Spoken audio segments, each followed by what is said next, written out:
허성무 시장이 100만 도시 창원을 이끈 지도 2년 반이 지났는데요. 임기의 절반 이상을 보낸 가운데 창원시정에 대해 잘했다는 긍정적인 평가가 많았지만 여전히 불안도 존재합니다.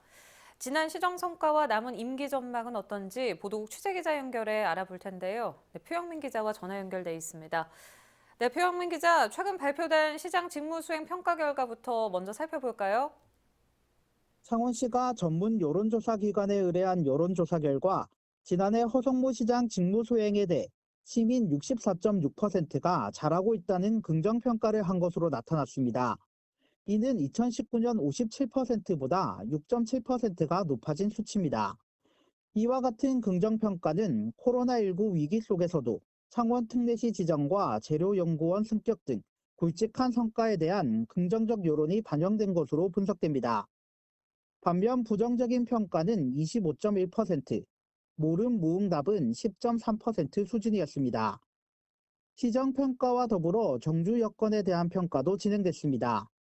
그 결과 89.5%의 시민들이 다른 지역보다 살기 좋거나 비슷하다고 답했습니다. 지속거주 의향도 93.2%에 달해 창원의 거주 만족도가 매우 높은 것으로 조사됐습니다. 네, 여론조사 내용을 보면 일단 허 시장이 시민들로부터 좋은 평가를 받았는데 그 이유는 어디에 있을까요? 먼저 창원시가 가장 잘하고 있는 부분을 짚어보면 그 답이 나오는데요. 여론조사 결과 시민들이 잘하고 있다고 생각하는 분야는 환경 분야와 도시정책, 복지 순이었습니다. 특히 환경 분야가 21%를 차지해 다른 분야 대비 크게 상승한 것으로 나타났습니다. 이는 마산만 살리기 프로젝트와 스마트 기후 환경도시 선포 등 역점 시책 추진이 마산만 수질 개선 등 환경 지표 개선으로 이어졌기 때문입니다.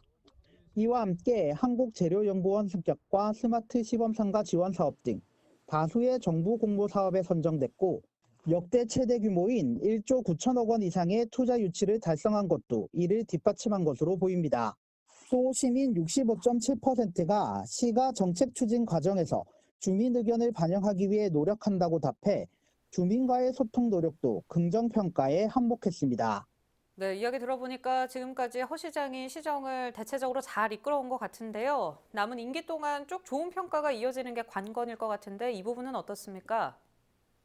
시민들로부터 좋은 시정평가를 유지하기 위해서는 무엇보다 미래에 대한 비전 제시 등이 좌우할 것 같습니다. 이번 여론조사에서 절반 가까운 시민들이 향후 중점을 두어야 할 과제로 경제를 꼽았습니다. 이는 창원시뿐만 아니라 국내 경기 불안과 코로나19로 침체된 지역 경기 여파가 반영된 것으로 풀이됩니다.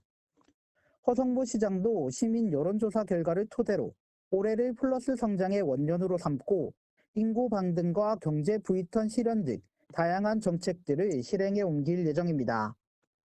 한편 이번 여론조사는 창원시가 한국사회 여론연구소에 의뢰 만 19세 이상 시민 1,500명을 대상으로 지난해 12월 19일부터 4일간 유선전화 면접조사 방식으로 실시됐으며 신뢰 수준 95%, 표본 오차 플러스 마이너스 2.53%포인트입니다. 네, 알겠습니다. 표 기자 잘 들었습니다. 지금까지 보도국 표영민 기자와 창원시정 관련해 살펴봤습니다.